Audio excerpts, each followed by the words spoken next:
का पूरा इलाका दहला हुआ है और धुएं का गुबार हम देख सकते हैं, न सिर्फ आसमान में ऊपर की ओर जा रहा है बल्कि ये चौड़ाई भी इसकी काफी ज्यादा है, यानी बड़े क्षेत्र पर हमला किया गया है। और बताया जा रहा है कि जो पास्चर इलाका है तेहरान का, वहां पर अमेरिका और इजराइल ने अटैक किया है, मिसाइल से टारगेट किया है। और तेहरान का बेहद सुरक्षित इलाका है पास्चर, जहां राष्ट्रपति का ऑफिस, IRGC का हेडक्वार्टर है। पास्चर में एक के बाद एक धमाके देखने को मिले हैं और ये धमाके बेहद भयानक हैं, बेहद कॉम्प्रिहेंसिव है। बहुत बड़े इलाके में अटैक किया गया है और जिस तरह से यहां बारूदी धुआं दिख रहा है, विशाल बेहद जबरदस्त अटैक किया गया है। और जो इजराइल की ओर से कहा जा रहा है कि लिमिटेड अटैक है, लेकिन बहुत बड़े पैमाने पर मिसाइल अटैक किया गया है।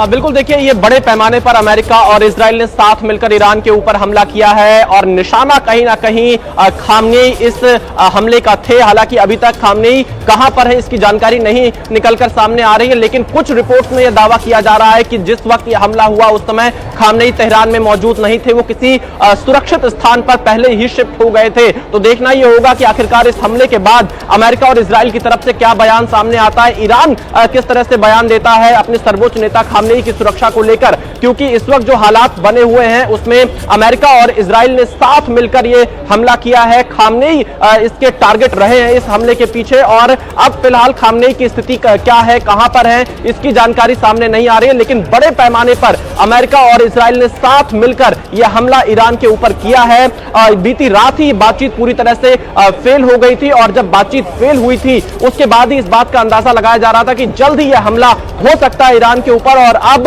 यह हमला हो चुका है। ईरान ने अब तक पलटवार नहीं किया है। तेहरान से जो तस्वीरें सामने आ रही है, सेंट्रल तेहरान के कई हिस्सों में यह हमला किया गया है। औपचारिक तौर पर अभी दोनों ही देशों की तरफ से, अमेरिका और इजराइल की तरफ से, खामनेई को लेकर कोई बयान सामने नहीं आया, लेकिन इस बात की उम्मीद लगाई जा सकती है कि खामनेई को लेकर कोई बयान जल्द सामने आ सकता है, क्योंकि निशाना ईरान के सर्वोच्च नेता खामनेई ही इस हमले के पीछे रहे हैं। डोनाल्ड ट्रंप, जो कि आज सुबह ही पत्रकारों से बातचीत कर रहे थे, उन्होंने कहा था कि ईरान के बातचीत के नतीजों से वो खुश नहीं है। जो अमेरिका चाहता था ईरान वो मान नहीं रहा था और उन्होंने हिंट दिया था, बहुत खुलकर बात तो नहीं की थी राष्ट्रपति ट्रंप ने पत्रकारों से, पर उन्होंने कहा था देखो आगे क्या होता है, इस वक्त मैं इससे ज्यादा कुछ नहीं बता सकता हूं। और राष्ट्रपति ट्रंप के बयान के लगभग 6 घंटे बाद अमेरिका और इजराइल ने साथ मिलकर ईरान के ऊपर यह हमला किया है। एक साथ कई मिसाइल से हमला किया गया है, जिसके बाद ईरान में तो अफरा तफरी का माहौल है, जगह जगह धुआं दिखाई दे रहा है उठता हुआ। हमले के बाद लोग सुरक्षित स्थान पर जा रहे हैं। इजराइल में भी ऐसे ही हालात देखने को मिल रहे हैं। इजराइल ने इमरजेंसी लगा दी है, सारी फ्लाइटें रद्द कर दी हैं और तस्वीरें मैं आपको लगातार बेन गुरियन एयरपोर्ट की दिखा रहा हूं। धीरे धीरे लोगों को उनका सामान देकर यहां से वापस भेजा जा रहा है।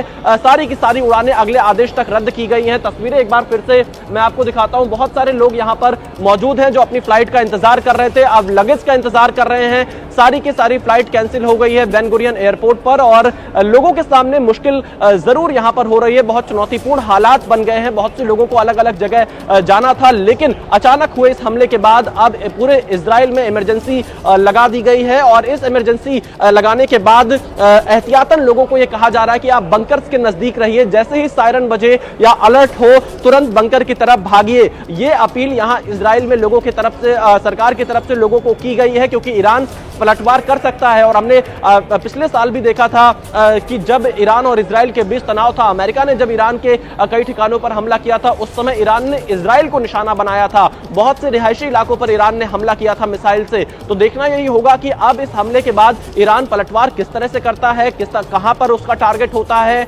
हमने यह भी देखा था जब पिछला ये कुछ दिनों का तनाव अमेरिका ईरान के बीच में चला था, तो बहुत सारे ऐसे पश्चिम एशिया के अमेरिका के ठिकाने हैं जिन पर ईरान हमला करने की बात बार बार कहता रहा है। तो क्या इस मिसाइल हमले के बाद अब उन जगहों पर भी ईरान की तरफ से हमला किया जाएगा, ये देखना काफी महत्वपूर्ण। बिल्कुल, और इन सब के बीच एक के बाद एक हमलों की तस्वीरें सामने आ रही हैं और लिमिटेड अटैक की बात भले ही कही जा रही है, लेकिन ये लिमिटेड नहीं, काफी कॉम्प्रिहेंसिव अटैक दिख रहा है। और तेहरान के अलग अलग ठिकानों को टारगेट किया गया और खासतौर पर पास्चर इलाका, जो कि बेहद हाई सिक्योरिटी इलाका माना जाता है, और यहां पर हमला किया गया। देखिए धुएं का गुबार पूरे इलाके में फैला हुआ है और कितने जबरदस्त तरीके से यह अटैक किया गया है। बड़ा सवाल यह भी है नीरज कि यह अटैक कहां से किया गया है। डिटेल्स भले ही बाद में आएंगी, लेकिन ऐसा नहीं है कि यह हवाई हमला दिखता है। क्या ऐसा पॉसिबल है कि अमेरिका के जो बेसेस आसपास होंगे वहां से इन अटैक्स को अंजाम दिया गया है, क्योंकि अमेरिका के इसमें शामिल होने की बात अब खुलकर सामने आ चुकी है।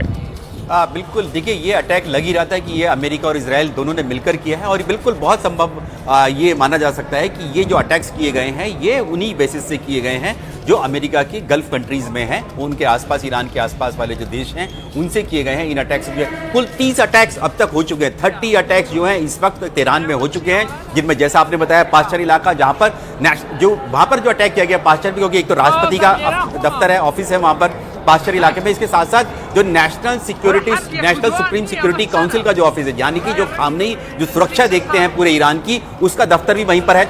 IRGC के इंटेलिजेंस का हेडक्वार्टर वहां पर है, और भी संवेदनशील जो दफ्तर हैं ईरान के, उनके दफ्तर यहां पर इस पाश्चर इलाके में। साथ ही खबर यह भी आ रही है कि खामनेई के घर पर भी अटैक किया गया है।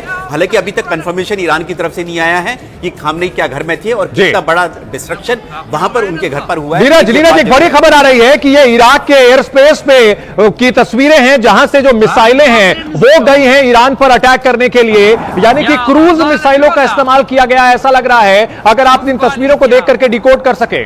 बिल्कुल, देखिए ये लग ही रहा था कि ये मिसाइल के अटैक है, क्योंकि जो रॉकेट के अटैक्स होते हैं वो करीब आस-पास वाले इलाकों में किए जाते हैं। जब लंबी दूरी पर आपको अटैक करना होता है तो आपको मिसाइल का इस्तेमाल करना होता है, और ऐसा लगता है कि ईरान का जो एयर डिफेंस सिस्टम है वो डिटेक्ट नहीं कर पाया, ट्रैक तो करने की दूर की बात है, तभी 30 अटैक जो है ईरान में राजधानी तेहरान में हो चुके हैं। यानी कि एयर डिफेंस सिस्टम राजधानी तेहरान का जो है पूरी तरह से फेल हो चुका है, इसीलिए इतनी बड़ी संख्या में जो है मिसाइल आकर यहां पर गिरी है तेहरान के अलग अलग इलाकों में, चाहे वो पाश्चर का इलाका हो जो बिल्कुल जैसे कि मान सकते हैं पूरा डिप्लोमेटिक या फिर आपको सिक्योरिटी का से रिलेटेड सबसे सिक्योर जोन जो कह सकते हैं तेहरान का, वहां पर ये अटैक हुए हैं, तो वहां पर आपका एयर डिफेंस सिस्टम बिल्कुल काम नहीं किया हुआ, इसलिए ऐसा लगता है कि ये मिसाइल के अटैक किए गए हैं, क्रूज मिसाइल के अटैक, जिसको डिटेक्ट ही नहीं कर पाई जो ईरान की एयर डिफेंस सिस्टम है, इसीलिए इतना बड़ा डिस्ट्रक्शन यहां पर तेहरान में हमें देखने को मिल रहा है। कितना बड़ा नुकसान हुआ है, कौन कौन लोग हताहत हुए हैं, इसकी जानकारी आना अभी बाकी है।